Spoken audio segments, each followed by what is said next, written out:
Germany hindi na nakatiis, nagpadala na ng mga warship sa Indo-Pacific laban sa China. Samantalang isang top US Admiral ang nagsabi na gagawin nilang impyerno ang militar ng China kung talagang magpupumilit itong lulusob sa Taiwan.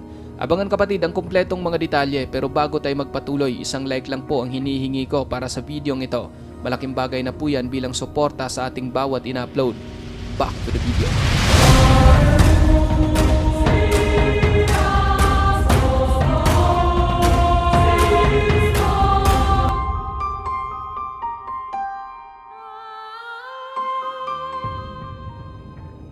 Bago natin simulan kapatid ang pinaka-juicy part ng ating topic, alamin muna natin ang kahalagahan ng Indo-Pacific.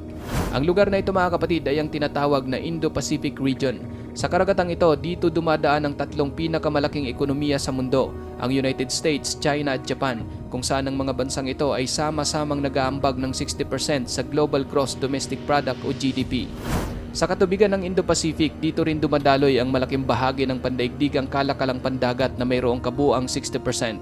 Bukod pa rito, sa Indo-Pacific region din dumadaan ang pinakamabilis na lumalagong umuusbong na ekonomiya tulad ng Cambodia, India at Pilipinas. Samantalang ang mga pangunahing ekonomiya ng China, India at Japan ay talagang umaasa rin sa mga ruta ng dagat sa Indo-Pacific para sa kanilang kalakalan at supply ng enerhiya. Ayon sa datos mga kapatid, nasa 80% ang dami at nasa 70% naman ang halaga ng pandaigdigang kalakalan ang idinadaan sa mga rutang pandagat, at 60% ng kalakalang pandagat na ito ay tumatawid sa Indo-Pacific.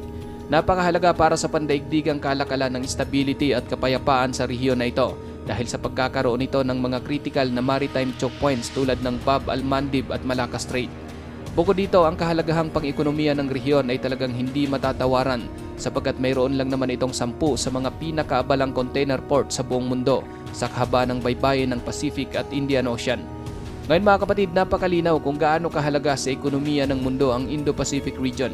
Ngunit ang pinakamahalagang tanong kung gaano ba kay-stable ngayon ang sitwasyon sa rehiyon at umiiral ba sa lugar ang katatagan at kapayapaan. Ayon sa US Department of State, ang buong rehiyon ng Indo-Pacific ay nabubulabog ngayon dahil sa mga di kaaya-ayang ginagawa ng Chinese Communist Party o CCP.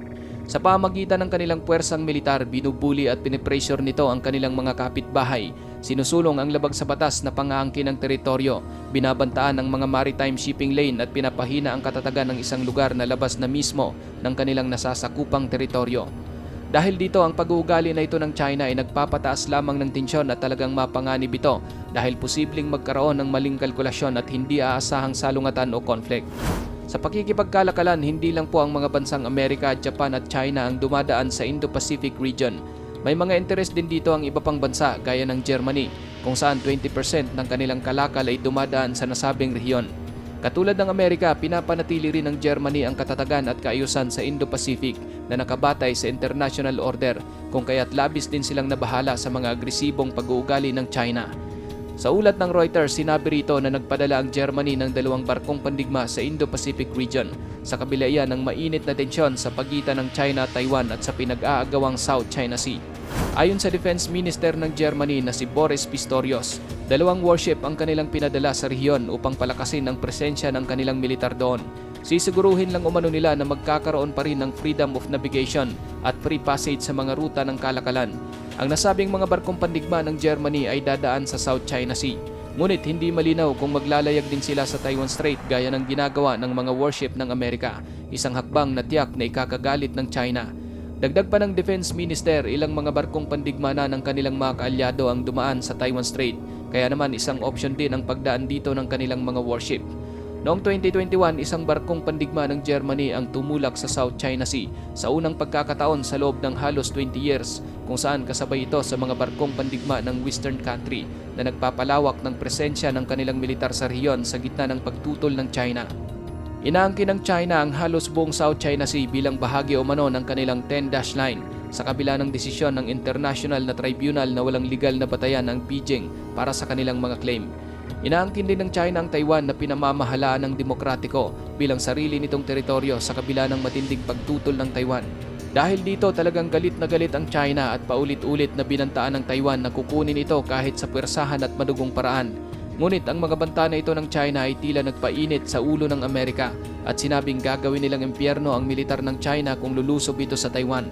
Sa ulat ng Business Insider, sinabi ng isang top US Admiral na si Admiral Samuel Paparo, ang commander ng US Indo-Pacific Command sa Pacific, na kung sasalakayin ng China ang Taiwan, haharap daw sa isang malaking nakakakilabot at mapangwasak na puwersa ng drone ang militar ng China at gagawin itong miserable.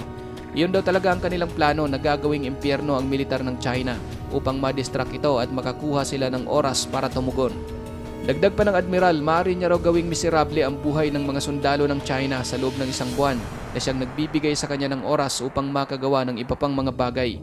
Kasama sa plano ang paglulunsad ng libu-libong unmanned system mula sa mga warship at submarine hanggang sa aerial drone. Lalabanan daw nito ang mga invading forces ng China sa oras na magsimula na silang tumawid sa Taiwan Strait. Ito mano ang pinaka-epektibong first line of defense ng Taiwan at Amerika. Ang ganitong uri ng taktika ay mangangailangan lamang daw ng matinding pamumuhunan sa mura at maasahang drone, kung saan ginagawa na ito ng US. Noong nakaraang taon, opisyal na inihayag ng Department of Defense ang programa na isang pangmatagalang plano para maghanda ng libu-libong autonomous system. Ang Amerika ay naglalayong gumastos ng $1 billion ngayong piskal na taon sa replicator at nakikipagtulungan na rin ito sa mga kasosyo sa depensa upang bumuo at makakuha ng mga sistemang ito. Ang replicator o mga kapatid ay naglalayong kontrahin ang pinakamalaking kalamangan ng China, gaya ng pagkakaroon nila ng mas maraming barko, mas maraming missile at mas maraming sundalo, kung saan ang mga unmanned capabilities ng US ay magiging isang asymmetric advantage. Ang mga pahayag kapatid ng Top Admiral ukol sa kanilang gagawing hellscape strategy ay kasunod ng isang napakalaking Chinese military drill sa paligid ng Taiwan, kung saan epektibo nitong napalibutan ng isla at nagpakita ng mga kakayahan ng magkasanib na puwersa.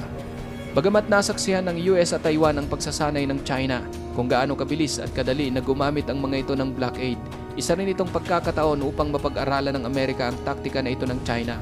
Makakatulong ito sa kanila upang makapaghanda laban sa ganitong senaryo sa hinaharap. Ikaw kapatid, ano ang masasabi mo sa videong ito? Para sa iyong opinion, i-comment mo na yan sa ating comment section sa ibaba. At kung nagustuhan mo naman ang videong ito, paiwan naman ako ng like at pasubscribe na rin sa ating munting channel. Maraming salamat sa panonood, hanggang sa susunod na naman nating upload. Peace out!